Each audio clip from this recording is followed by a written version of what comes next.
Hi friend, आज हम लोग ट्रायंगल का एसएसएस क्राइटेरिया सिमिलरिटी के लिए डिस्कस करेंगे। तो एसएसएस क्राइटेरिया हम लोग पहले ए क्राइटेरिया सिमिलरिटी का पढ़े हैं। अब हम लोग SSS criteria for similarity of triangle को डिस्कस करेंगे। तो ये एनसीईआरटी में थ्योरम 6.4 है। अब थ्योरम है तो कुछ इसका स्टेटमेंट होगा और इसको प्रूव करेंगे। स्टेटमेंट क्या कह रहा है कि if in two triangle side of one triangle are proportional that is in the same ratio, मतलब जो हम कोरस्पोंडिंग साइड का रेशियो निकालते थे, अगर वो रेशियो सेम है the side of other triangle, मतलब एक साइड का कोरस्पोंडिंग साइड और दूसरा एक ट्रायंगल का कोरस्पोंडिंग साइड दूसरे ट्रायंगल के कोरस्पोंडिंग साइड का रेशियो अगर सेम है then there corresponding angle are equal. अगर रेशियो सेम है तो दैट मीन्स कोरस्पोंडिंग एंगल भी इक्वल है। तो ये दोनों कंडीशन जो सिमिलरिटी का था दोनों फुलफिल हो गया। दैट मीन्स दोनों ट्रायंगल आपस में सिमिलर होगा। तो जैसे हम उसमें बोले थे कि अगर सिर्फ एंगल ही इक्वल हो रहा है तो हम कहेंगे दोनों ट्रायंगल सिमिलर है। तो यहाँ पे अगर रेशियो ही इक्वल होगा तो हम कहेंगे दोनों ट्रायंगल आपस में सिमिलर है। तो इस स्टेटमेंट को प्रूव करेंगे। ये तो रेशियो इक्वल है मालूम है, तो हमको प्रूव क्या करना है। अब देखो, this theorem can be prove by taking two triangle. अब दो ट्रायंगल लिए हैं एबीसी और DEF such that A B by D equal to B C by E F equal to C A by F D, और ये less than one के कहने का मतलब है कि एक ट्रायंगल को स्मॉल साइज लिए और एक ट्रायंगल का बिगर साइज है, तो ये स्मॉल और बिगर का रेशियो जो हमेशा लेस देन वन आएगा। देखो इक्वल रहेगा तो इक्वल का कंडीशन में इक्वल में भी वही चीज होगा, लेकिन अगर हम दोनों का अलग अलग देख रहे हैं कि सिमिलर है कि नहीं, तो दोनों का साइज अलग अलग लेकर के देखेंगे। अब हम इसका एंगल प्रूव क्या करना है। साइड तो इक्वल है, साइड का रेशियो इक्वल है, और हमको प्रूव करना है कि दोनों का कोरस्पोंडिंग एंगल है। To prove angle A equal to angle D, एक ट्रायंगल का कोरस्पोंडिंग एंगल ए डी के बराबर है, angle B equal to angle E and angle C equal to angle F, ये प्रूव करना है। और जब एक कंडीशन है दूसरा कंडीशन प्रूव होगा, that means triangle A B C similar होगा ट्रायंगल डी ई एफ के, ये प्रूव करना है। तो यहाँ पे इसको प्रूव करने के लिए फिर से कंस्ट्रक्शन करेंगे दो ट्रायंगल में, जैसे पिछले बार किए थे। कंस्ट्रक्शन में cut DP equal to A B, देखो जो बड़ा वाला ट्रायंगल में है उसमें छोटा वाला ट्रायंगल का एक साइड का इक्वल कोरस्पोंडिंग साइड का इक्वल कट करेंगे, and D Q equal to A C, और ज्वाइन पी टू क्यू या फिर ज्वाइन पी क्यू। एक कंस्ट्रक्शन कर लिए हैं। तो यहाँ पे हम देख रहे हैं कि ए बी सी और डी पी क्यू, तो इसमें हमको मालूम क्या क्या है। यहाँ पे ये हम देखेंगे कि A B by D equal to मालूम है A B by D equal to A C by D. तो हम इसमें ए बी को क्या लिखे हैं डीपी, और DP by D equal to D Q by Q F. क्यों? क्योंकि ए बी इक्वल है डीपी के एंड ए सी इक्वल है डी क्यू के बाय कंस्ट्रक्शन से। तो कंस्ट्रक्शन से ये दोनों आपस में इक्वल है। तो अब हम इसका देखेंगे कि अब कौन कौन सा ट्रायंगल था। यहाँ पे डीपी बाई डी, देखो इस ट्रायंगल में हम जैसे पिछले में प्रूव किए थे डीपी बाई डी मतलब आधा रेशियो और फिर पूरा साइड का रेशियो। अगर हमको ये दोनों का रेशियो मालूम हो जाएगा तो इसका मतलब है P Q parallel to E F हो जाएगा कन्वर्स से। तो यहाँ पे हम दोनों साइड में हम 1 घटा देंगे या फिर रिवर्सिंग इसको इक्वेशन 1 मान लेंगे। Reversing equation first and subtract 1 on both side. पहले रिवर्स करेंगे उसके बाद दोनों साइड में एक माइनस करेंगे। देखो क्यों माइनस करेंगे इसका आगे पता चल जाएगा। D by D P reverse क्यों किए हैं, क्योंकि हमको पूरा में से आधा आधा का रेशियो लाना है, तो पूरा वाला को ऊपर लिखेंगे तभी -1 करेंगे तो घटेगा, ज्यादा में से नहीं तो निगेटिव में आ जाएगा। Equal to Q F by D Q, यहाँ पे लगता है कुछ मिस्टेक हो गया है। A C by D F equal to यहाँ पे D Q by Q F ना होकर के ये हो जाएगा D Q by D F. तो यहाँ से हम लिख सकते हैं, बस ध्यान रखना है कि हम क्या करें जिससे रेशियो इक्वल आ जाए, मतलब जो हम चाहते हैं वो आए, D F by D Q minus 1। तो अब यहाँ से घटाएंगे डी माइनस डीपी करेंगे by DP equal to D F minus D Q by D Q. तो यहाँ से फिगर में देखेंगे डी माइनस डीपी, अब डी में से डीपी घटा दिए तो बच गया P by DP equal to उधर आ गया D Q by sorry Q F by D F में से डी क्यू घटा दिए तो Q F by D Q, और इसी को रिवर्स करके हम लिख सकते हैं DP by P equal to देखो D Q by Q F. तो ऐसा लग रहा है कि यहाँ से रेशियो इक्वल हो रहा है, मतलब कि DP by P equal to दो साइड का रेशियो अगर इक्वल हो रहा है तो तीसरा साइड जो लाइन ड्रॉ किया है उसके पैरेलल होगा, that is P Q parallel to E F.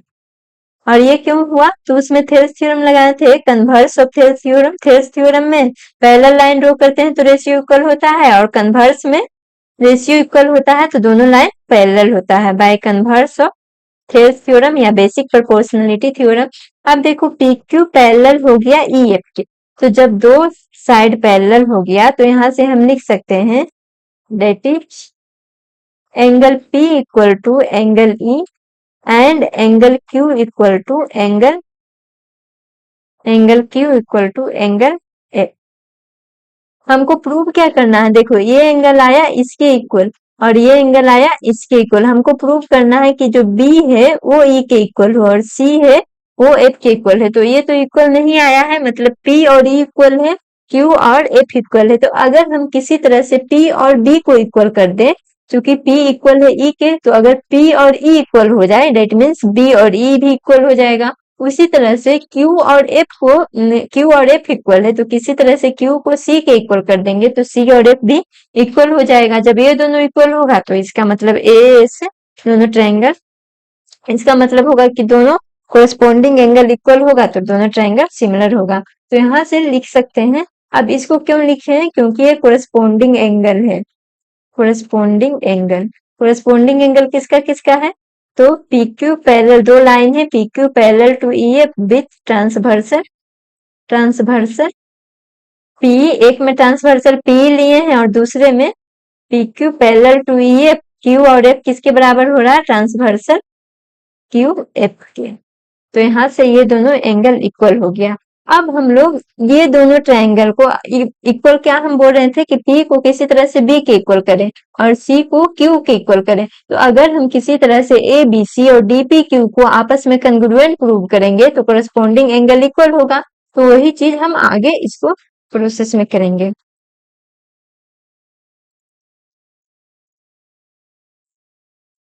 यहाँ से अब ये इक्वल हो गया, ये इसके इक्वल है और ये वाला इसके इक्वल है। तो अब हम लोग करेंगे इन ट्रायंगल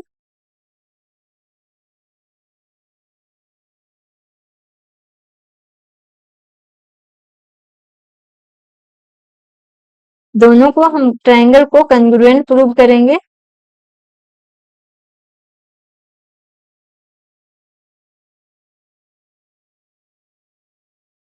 तो यहाँ से हम लेंगे in triangle ABC and DPQ। अब ABC और DPQ को कंग्रुएंट प्रूव करने के लिए देखो तो AB जो था, एक चीज और यहाँ से आ गया था, हाँ यहाँ पे इन ट्रायंगल कंग्रुएंट अभी प्रूव नहीं होगा। यहाँ पे अब देखेंगे in triangle DPQ and triangle DEF। DEF में देख रहे हैं DPQ, इसको अलग अलग बना लेते हैं, ये DPQ है और ये DEF है। ये दोनों ट्रायंगल आधा को इधर से ले लिए हैं और ये DEF है। तो इसमें देखो तो ये हम क्यों कर रहे हैं, क्योंकि इसका इसके इक्वल है और Q जो है F के इक्वल है, तो दो एंगल इक्वल है। तो यहाँ पे हम लिख सकते हैं angle P equal to angle E and angle Q equal to angle F। तो ये दोनों ट्रायंगल में जब दो एंगल इक्वल होगा तो बाई AA सिमिलरिटी से दो एंगल इक्वल हो रहा है तो ए सिमिलरिटी से ये दोनों ट्रायंगल सिमिलर होगा। कौन सा ट्रायंगल? ये दोनों नहीं, एबीसी नहीं, डीपीक्यू। इसी में जो दो ट्रायंगल बन रहा है, एक छोटा बन रहा है और एक बड़ा बन रहा है, मतलब डीपीक्यू सिमिलर होगा डीईएफ के। तो हम जानते हैं दो ट्रायंगल सिमिलर होता है तो कोरस्पोंडिंग एंगल तो इक्वल होता ही है, तो ये तो एंगल हमको पहले से ही मालूम है। और दूसरा देखेंगे कि साइड का रेशियो सेम हो जाएगा, तो दोनों अगर सिमिलर होगा तो that means DP by DE equal to dq by df equal to pq by ef। also अब यहां से दिया हुआ है dp को ab के इक्वल लिख सकते हैं। also dp equal to ab and dq equal to ac। तो इसको इक्वेशन 1 मान लें। तो फ्रॉम इक्वेशन 1 से dp की जगह पे ab रखेंगे, ab by d equal to हो जाएगा d ab by d equal to ac by df equal to pq by ef। इसको इक्वेशन सेकेंड मान लेंगे। ऑल्सो दिया क्या हुआ है, ab by de equal to ac by df equal to bc by ef। ab by and ab by de equal to ac by df equal to bc by ef। ये question में ही दिया हुआ है कि तीनों करस्पॉन्डिंग साइड का ratio same है, तो ये गिवन है। तो अब ये दोनों इक्वेशन से हम क्या देख रहे हैं, देखो फ्रॉम सेकेंड एंड थर्ड। अब देखो दोनों, ये दोनों तो इक्वल है, that means P Q by E F equal to हो जाएगा बीसी बाई ई एफ। तो ई एफ से ई एफ कैंसिल हो जाएगा, पी क्यू इक्वल हो जाएगा बीसी के, पी क्यू इक्वल होगा बी सी के। अब यहां से देखेंगे, अब हम लोग इसको इक्वल करने का क्या जरूरत पड़ा है, तो यहां से हम देखेंगे इन ट्रायंगल। अब हमको मालूम करना था पी जो था कि ई के इक्वल था और क्यू जो था एफ के इक्वल था। तो हम बोल रहे थे कि किसी तरह से पी जो है बी के इक्वल हो जाए और क्यू जो है सी के इक्वल हो जाए। तो बी जो होगा ई के इक्वल होगा और सी जो होगा एफ के इक्वल होगा। तो ये पी और क्यू को बी और सी के इक्वल करने के लिए हम ट्रायंगल ए बी सी को अगर ट्रायंगल डीपी क्यू के कंग्रुएंट प्रूव कर दें तो दोनों का करस्पॉन्डिंग एंगल इक्वल हो जाएगा। तो अब हम लेंगे in triangle A P Q equal to B C आया है, in triangle A B C and D P Q. देखो P Q equal to B C हम इसीलिए लिए क्योंकि एक साइड मालूम चल जाए। तो A B equal to D P ये तो हम कंस्ट्रक्शन में ही ड्रॉ किए थे, और A C equal to D Q ये दोनों हो जाएगा बाय कंस्ट्रक्शन, और P Q equal to B C देखो, या B C equal to P Q. ये प्रूव्ड एबव, ऊपर हम प्रूव किए हैं P Q equal to B C. तो देखो इसीलिए हम ये दोनों को इक्वल किए कि ए एस एस एस से, तो बाई एस एस एस से, देखो ए एस एस सिमिलरिटी वाला नहीं है, कंग्रुएंट वाला है। Triangle A B C congruent होगा ट्रायंगल डी पी क्यू के। ये वाला ट्रायंगल और इसमें जो छोटा वाला ट्रायंगल बन रहा है आपस में कंग्रुएंट है। That is angle A equal to angle D, angle B equal to angle P and angle C equal to angle Q. ये तीनों एंगल आपस में इक्वल होगा सीपीसीटी से, क्योंकि कोई भी कंग्रुएंट का आपस में जो करस्पॉन्डिंग एंगल होता है और करस्पॉन्डिंग साइड इक्वल होता है। तो करस्पॉन्डिंग एंगल का हमको जरूरत है, तो करस्पॉन्डिंग एंगल सीपीसीटी से इक्वल हो गया। And angle D equal to, sorry, angle T equal to angle E. और क्या है, angle P equal to angle E and angle Q equal to angle F। ये भी हम पहले प्रूव्ड एबव कर चुके हैं, पहले से प्रूव है। तो यहां से देखो, तो जब P एंगल, तो डेट मीन्स डेट इज, अब यहां से क्या हो जाएगा, एंगल P इक्वल टू हो जाएगा, यहां से देखो एंगल B है एंगल P के इक्वल, तो that means angle B equal to angle P equal to angle E and angle C equal to angle Q equal to angle F। तीनों angle आपस में बराबर हो जाएगा। तो यहां से देख रहे हैं कि अब प्रूव क्या करना था, तो angle A equal to angle D and angle B equal to angle E and angle C equal to angle F। ये तीनों प्रूव्ड हो गया। यही प्रूव करना था कि दोनों ट्रायंगल का कोरस्पॉन्डिंग एंगल आपस में इक्वल प्रूव करना था और साइड का रेशियो सेम दिया था। तो देखो साइड का रेशियो भी सेम है और यहाँ से कोरिस्पोंडिंग एंगल भी इक्वल आ गया। तो इसका मतलब है कि ट्रायंगल ABC सिमिलर होगा ट्रायंगल DEF के। और यही प्रूव करना था कि दोनों ट्रायंगल को आपस में सिमिलर प्रूव करना था। तो ये दोनों ट्रायंगल सिमिलर प्रूव हो गया यहाँ से।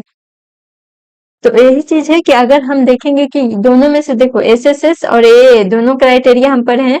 तो अगर कोई 3 एंगल इक्वल हो तो भी दोनों ट्रायंगल कंग्रुएंट सिमिलर होगा। अगर 2 भी एंगल इक्वल हो सिर्फ तो भी दोनों ट्रायंगल सिमिलर होगा। अगर साइड का रेशियो ही इक्वल हो केवल ओनली अगर साइड का रेशियो ही इक्वल हो तो भी दोनों ट्रायंगल सिमिलर होगा। तो इसका यूज करके तो थ्योरम था, इसका यूज करके हम लोग एक्सरसाइज को सोल्व करेंगे।